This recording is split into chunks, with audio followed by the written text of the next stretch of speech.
If you're in FMCG, you know every marketing rupee counts.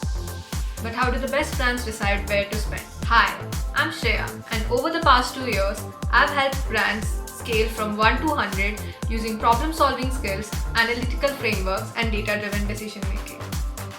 Today, I'll show you step by step how to analyze a media effectiveness case like a pro, using real data and metrics that matter. Let's get started. Let's begin with the market context. Brand X is a market leader in detergents, with a 45% market share offering both powder and liquid formats. Distribution spans two kinds of outlets, traditional trade and modern trade. Like many FMCG leaders, Brand X has a stronger presence in the traditional trade. However, in the current year, Brand X has increased its promotional activity for its liquid products in modern trade outlets, as well as its powder products in traditional trade outlets.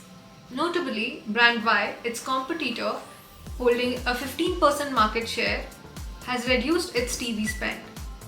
Given the current landscape, the central question for a marketer would be which marketing investments are truly generating incremental sales, and which investments are yielding ROI. Where should the future spend be allocated? To understand these questions, let's first examine the underlying marketing drivers and their elasticities. So let's dive into the numbers we're seeing here. We've got all the primary marketing drivers like pricing, promotion, distribution, and these numbers are called elasticities. This data shows how each of those decisions actually moves and impacts sales. We are also seeing how sales reacts differently depending on where and how products are sold through outlet and format based elasticities. And if we look at the media data, we can see both digital and TV ad spend results. We can also see competitor data on their TV ad spend results. Let's break down what these numbers tell us about our main marketing levers. Starting with distribution elasticity, when we get our product into more stores, we see a solid impact on sales. For every 1% increase in distribution, sales goes up by 0.8%. That's strong, but just a bit below what you'd expect across the industry. Next is price. Here the number is negative. If we raise prices by 1%, sales drops almost the same amount, by 0.9%. That lines up with the industry average and just tells us price hikes do not do us any favors. Let's look at promotion and visibility. Boosting either one by 1% barely changes our sales.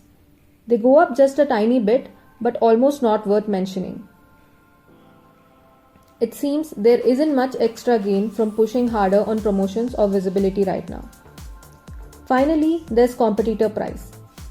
When our rivals bump up their prices by 1%, our sales actually gets a decent lift, about 0.5%. That's right in line with expectations for a competitive market. So all in all, getting our product out there and keeping an eye on competitor prices really matters. But for us, promotions, visibility and price hikes aren't moving the needle the way we'd hope.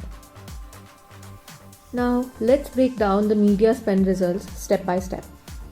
We'll start with impressions. That's simply how many views the ad received.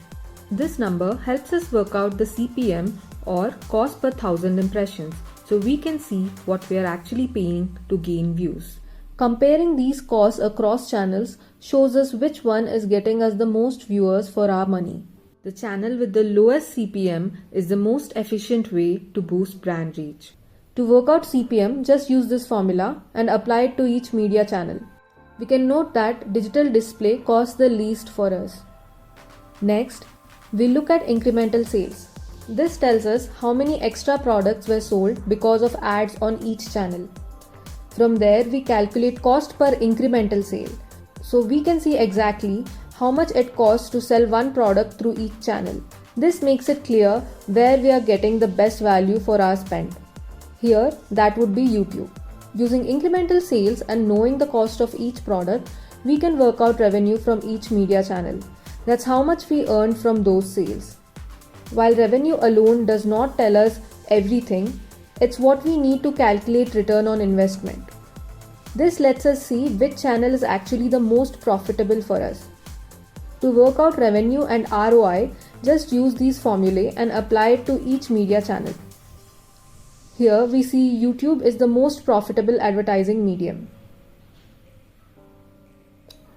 We can also note that while Facebook has given us lesser revenue than digital search, we gain more from each rupee we spend on Facebook, making it a more profitable investment for us. Another important metric is sales-based effectiveness per 1000 rupees. It simply shows how many products you sell for every 1000 rupees invested. You can also calculate revenue-based effectiveness to see how much you earn for every 1000 rupees spent. Both metrics give us a good perspective on which channel delivers the most value for each 1000 rupees we put in. Here we see that it is YouTube again. Now let's look at brand Y, our competitor, who actually lost sales after their TV ads. This can happen if the marketing misses the mark, like running a controversial ad causing them to lose existing customers. It could also be that they push their product more than the brand, which backfired, causing customers to look for the product and buy from brand X because brand X has better distribution and stronger market presence. Another possibility is they signaled a price increase or a premium image, which, as we saw in elasticity data, tends to push customers towards brand X instead. To decide where to invest more, we look at ROI and see that YouTube and other digital channels are driving better profitability than TV. TV requires a big spend but delivers almost no results, especially for liquid products. One reason could be that urban customers who buy most liquid detergents prefer recommendations through digital platforms like social media and YouTube.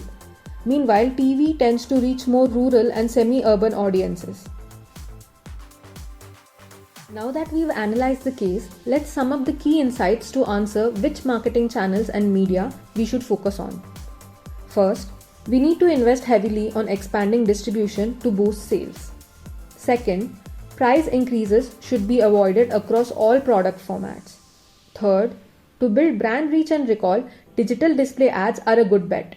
They might not drive the highest sales but work well at the top of the funnel to attract new customers. Fourth, for driving sales and ROI, YouTube and other digital marketing channels are the best investment. Fifth, TV spend should be cut back or focused only on target audiences that respond well, like powder detergents in traditional trade outlets across rural and semi-urban areas. Lastly, TV advertising for liquid detergents can be dropped, since it doesn't effectively reach the modern trade buyers who purchase those products. This structured metrics-led approach enables FMCG leaders to allocate their marketing spends with confidence, prioritizing channels and activities that drive growth. Consider subscribing for more on data-driven decision-making for business problems.